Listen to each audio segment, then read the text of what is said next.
Hi, everybody. Juleka here.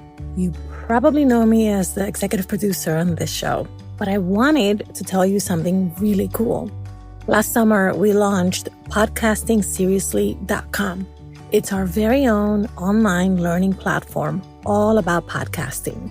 So if you're curious, if you're already in podcasting, if you want to level up in podcasting, I invite you to come to one of our monthly seminars with some of the best folks in the business. They're on Saturday. They're about an hour and a half. They're really, really fun. And you always walk away knowing so much more and with a deeper understanding of one or two or four or five different aspects of podcasting. We also have early bird pricing if you buy the whole package. So definitely encourage you to take advantage of that. So go to podcastingseriously.com.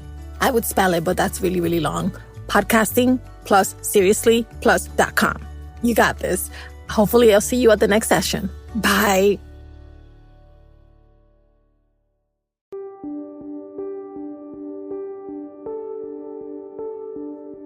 $70 million adults in the United States have a criminal record.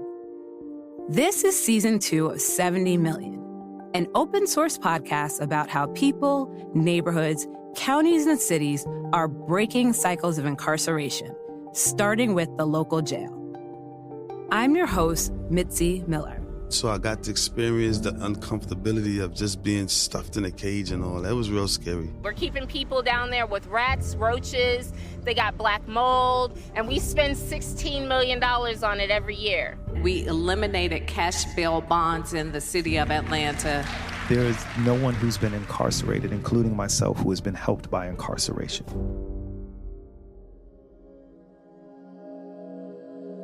More than 2 million adults in the U.S. have an intellectual or developmental disability. Called IDD for short, the range of conditions includes autism, exposure to drugs or alcohol before birth, and childhood brain injuries. These diagnoses are all different, but there are some common threads for people who have them. One is that everyday tasks can be extra challenging. Things like following instructions, filling out forms, or adapting to unplanned changes. And dealing with police and the courts presents very specific obstacles. Today we're going to Oregon, where a little over 2% of the prison population has been diagnosed as having an IDD. That number doesn't tell us everything. We can't say for sure how many people either haven't been diagnosed or never reported it to authorities. But for the people the state knows have IDD, Oregon has an innovative program called Support Services Brokerage. It was first started to connect people to the kinds of services all states provide and help with things like housing and jobs. But the program also helps people already in jail and sometimes helps keep them out altogether. Reporter Cheryl Green has our story.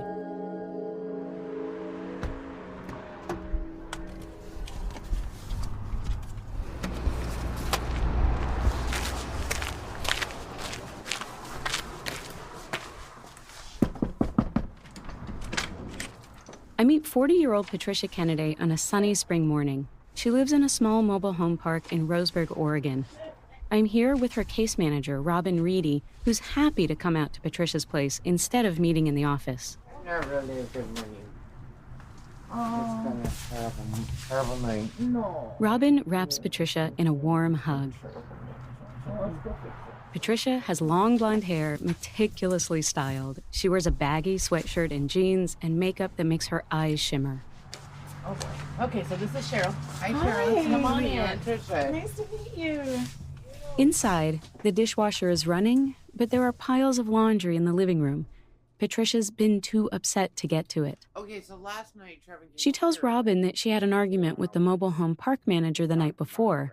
That's the terrible, terrible night she's talking about. She called the cops on us, and so I called the cops on her.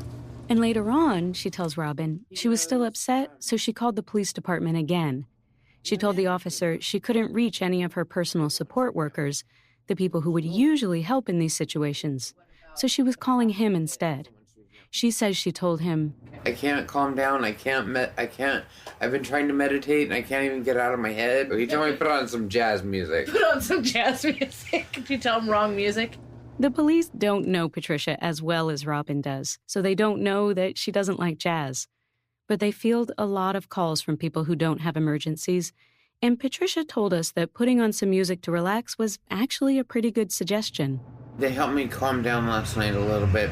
So you've actually been having some good interaction with the police officers lately. I still had to call the non-emergency line and get the ambulance over here because I was freaking out. Patricia tells me she had a severe traumatic brain injury when she was 19.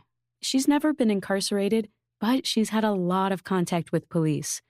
It wasn't so long ago that if she forgot whether she'd taken her medication, she would have panicked and called 911. That could get her charged with a Class A misdemeanor. You're not supposed to call 911 unless it's really an emergency. But I try not to do that anymore. She and Robin have worked hard on learning the difference between when it's time to call 911 and when the non-emergency number is enough. Oh, that's Mom. Okay. Robin has been Patricia's case manager for nearly a decade through the Southern Oregon Support Brokerage. Brokerages are non-governmental organizations with case managers that provide an alternative to the county-based services that every state has. A big difference is that brokerage caseloads are capped. Case managers I talked to said that having smaller caseloads can mean they have more time to spend with each client. Robin says she has to check in with Patricia once a month, but she's happy to talk more often if it helps Patricia stay focused. Every morning, she says, About 8:01, the phone rings, and I'm usually shocked if it's not. Trish. If it's an average day, I only call you about 5 times a day. If when I'm really anxious, I call you like 30 times a day. Before the brokerage is open, a person like Patricia wouldn't have had an advocate like Robin. Oregon had large IDD institutions which gained a reputation for neglect and abuse. The state started closing them in 1987. That meant thousands of people then needed to be set up with services individually. Case managers were overloaded and focused on housing people in staffed group homes and managing crises. Waitlists to get services sometimes lasted years. In 2000, 5 Oregon families sued the state. The result was forming the brokerages. The first clients started enrolling in 2001. Their mission was to help clients access services and live independently. Things have changed a lot since then. The Affordable Care Act gave states a way to access more funding for IDD. Oregon was one of the first to opt in, and now county agencies can provide similar services to brokerages. And the state no longer has wait lists. People are not denied services at Multnomah County. If we get an influx of people coming in, clients coming in, then the case managers end up having to absorb that somehow, and we do. My name is Kimber Seifert, and I am a senior case manager with Multnomah County DD Services. Kimber and I are talking in a conference room in the downtown Portland DD Services office. Kimber says overall, Oregon's system is really strong, but there are holes. Jails and the prisons really don't have the kind of supports that these clients need. Kimber and many people I talk to say since not everyone with an IDD has an official diagnosis, the number of incarcerated people with IDD is likely higher than what's been reported. Some people might be struggling, but not know it's related to a disability. They know that there's something that's different about them that makes it harder for them to understand, information that's given to them or makes it harder for them to actually express themselves. From the moment a police officer approaches a person with IDD, there can be huge consequences. Take, for example, the story of 15-year-old Sir J. Millage. An African-American, Sir's autistic and non-speaking, which you can't tell just by looking at him. It's the middle of the night in Portland in 2006. He's walking barefoot down the center line of a bridge wearing only shorts and swinging a stick. Someone calls the police. Officers approach and address him from their vehicle, and instead of responding, Sir keeps walking. If you're familiar with autism, walking away is understandable and not unusual. But if you're not familiar with autism, you might think someone like Sir is just being defiant. And that's what happens. The officers suspect Sir is either under the influence or mentally unstable, and they tase and beat him with a baton. He's taken to the emergency room for medical attention. This story highlights a few things. One, that if a person with IDD can't explain or advocate for themselves, situations with police can quickly escalate. And two, that there are real racial disparities in who gets support. Black children with autism and language or learning disabilities, for instance, tend to be diagnosed later than white children, which can delay getting support and services. In the end, Sir Millage wasn't arrested. But when a person with IDD is arrested, more problems can arise. The mandatory Miranda warning has complicated sentences and vocabulary that can be confusing for someone who needs more time to understand what they're told. Every command, question, and piece of instruction is a new chance for miscommunication. Same thing with bookings and hearings. That's why a case manager like Kimber can make all the difference. I'll finally find out the name and number of a lawyer, and I'll call them about a client that, is in jail and facing, hearings, and they'll be like, oh, he's DD? I didn't know that. Yeah. Lawyers aren't necessarily trained in how to make things clear for clients whose thinking or language skills might be impaired. So Kimber and other case managers I spoke with told me the lawyers appreciate their help. So what can you do for them then? That's what I usually hear, Case managers aren't just advocates. Remember, their main job is to connect people with IDD to services and accommodations. To take advantage of that, people have to know a case manager like Kimber is an option. One of the biggest problems is they don't know we're there. Counties and brokerages both work to get the word out with brochures at schools, doctors' offices, and info fairs for IDD services. But still, not everyone who could qualify will come across a brochure. This is one reason some people fall through the cracks. Do you want me to be here while she's interviewing you, or do you want me to just disappear? Does it matter to you? Not really. Okay, all right. So maybe I'll just sit in the background, and then maybe if I get too bored, I'll leave. All right? So you'll start correcting me. No, I'll make sure I don't do that. Cade Threadgill lives in Beaverton, just outside Portland, with his adoptive parents, Deborah and Ron. He's a slim man with glasses and wispy hair. When I first meet them at their house, he's a few months shy of 25. Cade and Deborah take turns sitting on an overstuffed sofa and petting a small dog who's dressed in a gray and white sweater. Ginger loves to have her belly rubbed. She's basically my younger sister, who's technically older than me, but in dog years. Both Deborah and Ron say Cade has always been open and sociable. Cade agrees, but some people, they just didn't understand me, and they judged me because of that. I was in depression most of elementary school.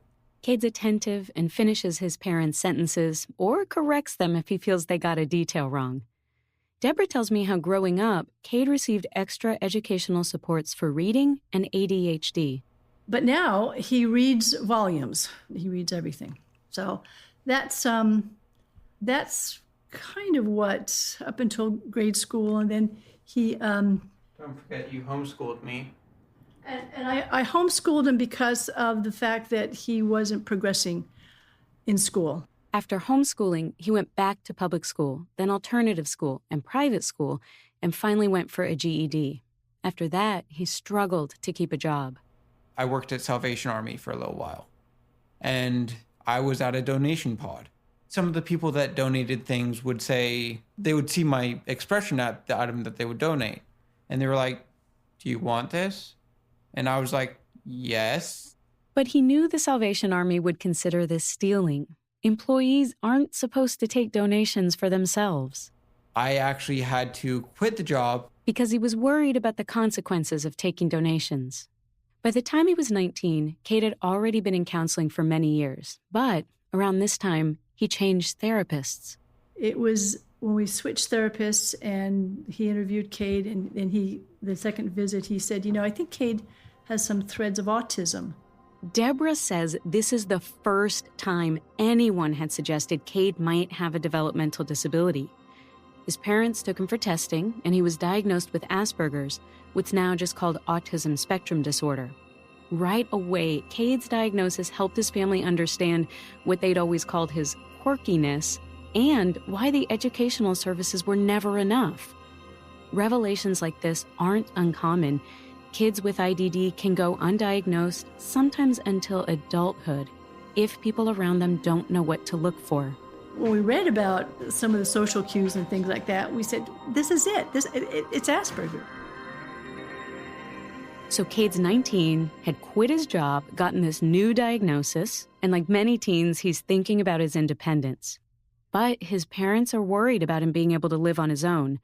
Since he isn't enrolled in Medicaid, group homes with built-in structure for people with IDD aren't an option. You know, we had wanted Cade to be able to start moving on his own, but realized he needed some independent living skills. Like managing his finances and keeping track of his own schedule. So they go to a housing conference hosted by the Autism Society of Oregon and find a table with information about brokerages. Then they explained how a person gets to be with a brokerage, and that they had to apply and they had to go through this process to be classified for developmentally disabled. One of the big issues with the IDD services system is that it's bureaucratic. To get a case manager, first, Cade has to be certified as eligible through the county, not the brokerage. That process can take months, and they don't know it yet, but for Cade, time matters. Where we were living, there was an apartment complex across the street, and Cade would go and he would play with the younger kids. And we said, Cade, that's not such a good idea because, you know, you're a teenager, you want to be a good example, but it's not good. One day, Cade leaves his tablet on the dining room table, and his dad spots a text from a 14-year-old girl who lives nearby. From the text, it's clear that Cade and the girl are sexually active. She's a minor, and at 19, he's legally an adult. I felt that I was emotionally, socially accepted by younger people, probably because of my maturity level at the time. Which is something Cade's parents agree with. Later that day, they told me that, yes, they were going to call the police. I was completely supportive. Once they laid out the whole situation for me, I could actually comprehend it. And I actually understood just how wrong of a situation I got myself into.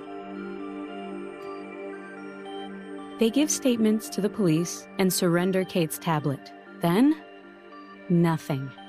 A few months pass. So then we get a phone call, and the detective said, I've been putting off this phone call, but the grand jury just met and they have an arrest warrant for Cade. We were in, shock is to put it mildly.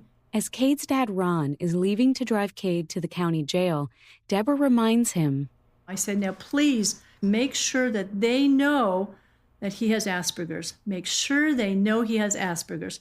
There's so much emotion that you don't realize you're going to feel when you're actually in jail. You feel like you're all alone, even though I'm ADHD and I should be taking ADHD medication, because it's a drug, they wouldn't allow me to. And my parents specifically told them he has ADHD, he has Asperger's, he needs to take these pills daily. If I had been in jail longer, I would have been able to, in a sense, file for the ability to get my medication, but I wasn't in there long enough to get my medication and start that process. I had anxiety attacks every single day. I would be in tears. The public information officer for the Washington County Jail confirmed that Cade wasn't given his medication while he was there. The officer told me it's standard practice when someone's first incarcerated if the medication isn't for a life-threatening condition. Cade stays in jail for 2 weeks while his family gets together the money for bail. Meanwhile, totally separately, the county is processing his application for a case manager. A few months before Cade's sentencing, we got a report that said that, yes, he qualified for developmental disabilities classification. So with that letter, then we submitted it to the public defender. Then there were extenuating circumstances. Cade would have been sentenced to a minimum of 5 years in prison. But since he qualifies for a case manager, the court took into consideration that his disability played a role in how well he could understand his choices and their consequences. So the prosecutor explained to us that he really did not want to prosecute Cade because he realized that he had limitations. It was just a lot of tender mercy. So we feel very grateful.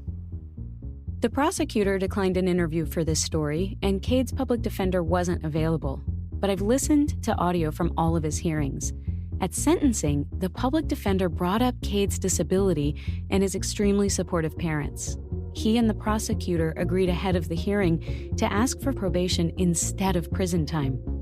In approving that sentence, the judge cites Cade's youth and willingness to seek treatment. Cade qualifies for early release as well, and within 3 years, he finishes sex offender therapy and is off probation.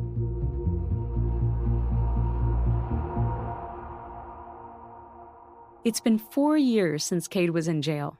Now, he's working part-time and shooting at the archery range every weekend. Recently, Cade decided to switch from the county agency to a brokerage to see if the brokerage might offer him more than the county can.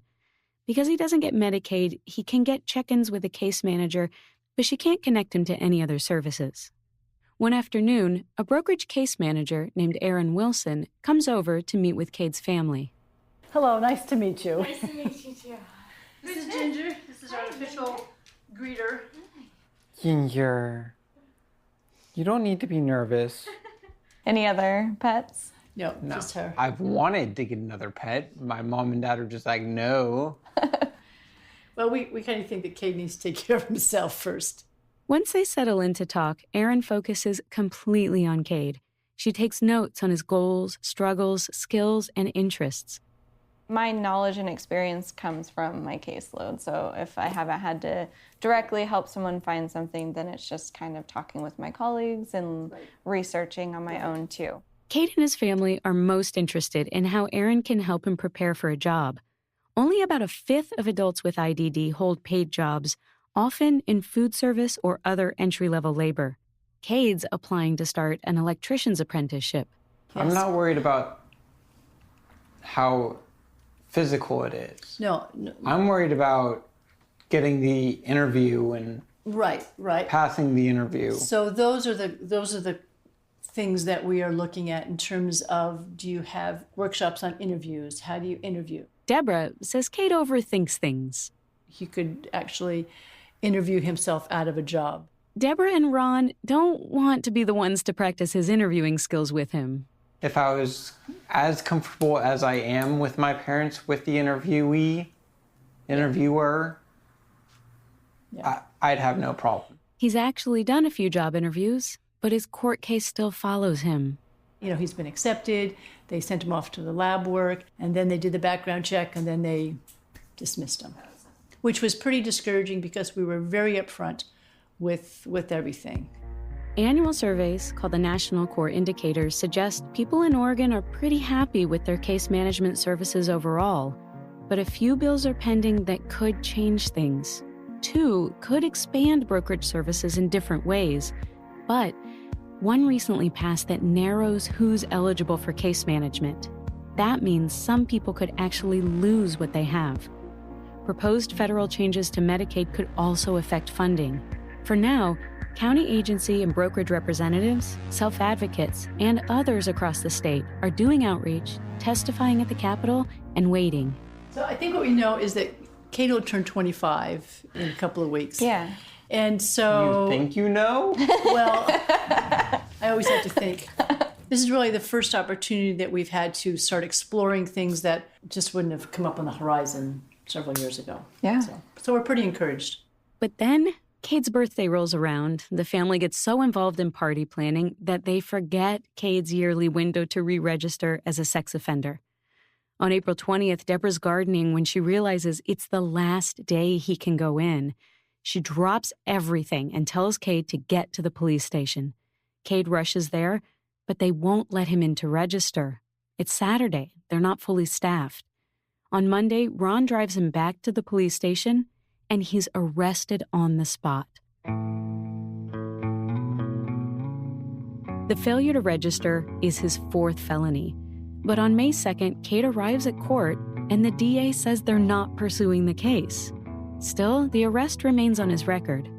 Deborah wraps up the story to me on the phone with her usual mix of no-nonsense focus and lighthearted laughing. Maybe he's off probation, she tells me, but he's not off probation with us. The last time we talked, Kate had just started considering moving into an open room with some friends and away from his parents. He called it a scary and mysterious prospect, but a step he hopes to take soon, ready or not.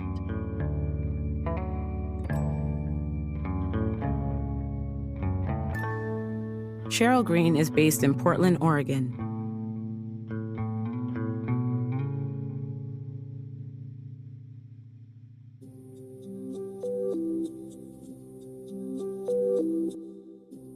We'd love to hear about reform efforts in your communities, so please email us at hello@70millionpod.com. For more information, our episode toolkit, and to download the transcript for this episode, visit 70millionpod.com. 70 Million is an open source podcast, so we invite you to use our episodes, transcripts, syllabi, and episode toolkits in your classrooms, organizations, and anywhere you find them helpful. You may rebroadcast parts of or entire episodes without permission. Just please drop us a line so we can keep track. 70 Million is made possible by a grant from the Safety and Justice Challenge at the John D. and Catherine T. MacArthur Foundation. This podcast is a production of Lantigua, Williams & Co. It's edited by Jen Shan and Casey Miner and mixed by Luis Gill. Our associate producers are Adiza Egan and Cher Vincent. Our marketing specialist is Kate Crochell. Our staff writer is Nissa Ree. Our intern is Emma Forbes. And our fact checker is Sarah McClure. Juleka Lantigua Williams is the creator and executive producer. I'm your host, Mitzi Miller.